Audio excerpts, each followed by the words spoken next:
le président Vladimir Poutine a été accueilli à un grand pop en Alaska. Je vous le disais dans une vidéo précédente qu'il y a une rencontre avec le président Trump, mais qu'est-ce qu'ils se sont exactement dit dans cette rencontre? Bon, il faut déjà savoir qu'il n'y a pas eu d'accord, parce que c'était prévu qu'il y ait un accord de cesser le feu ou un accord, au fait, voilà, de paix avec l'Ukraine, mais il n'y a pas eu d'accord. Ils ont discuté longuement, il y a eu des négociations, mais il n'y a pas eu d'accord. Le deuxième point que je vous avais évoqué dans la précédente vidéo, c'était le fait que le président Vladimir Poutine va demander des garanties de sécurité parce qu'il considère que l'OTAN est en train de dépasser ses limites en avançant jusqu'en Ukraine. Donc c'est pour ça qu'il a lancé cette attaque ou cette guerre contre l'Ukraine. Donc le fait de discuter avec le président Donald Trump, il essaie d'avoir des garanties de sécurité que l'OTAN va se retirer au fait de ces zones-là.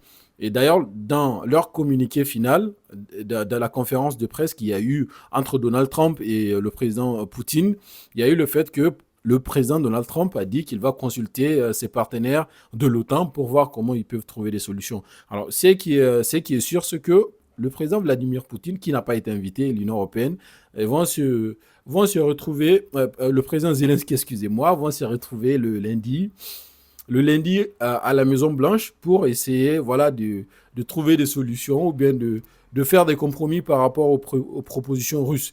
Mais à la fin, il ne faut pas oublier que le président Donald Trump est quelqu'un qui s'intéresse qu'au pognon. Donc, il y a eu des deals économiques, des accords sur le commerce, et ainsi de suite. Parce qu'avant tout, c'est des voisins, même si c'est des voisins qui sont séparés par la mer, mais néanmoins, c'est des voisins. Donc, il y a moyen de faire du commerce avec la Russie.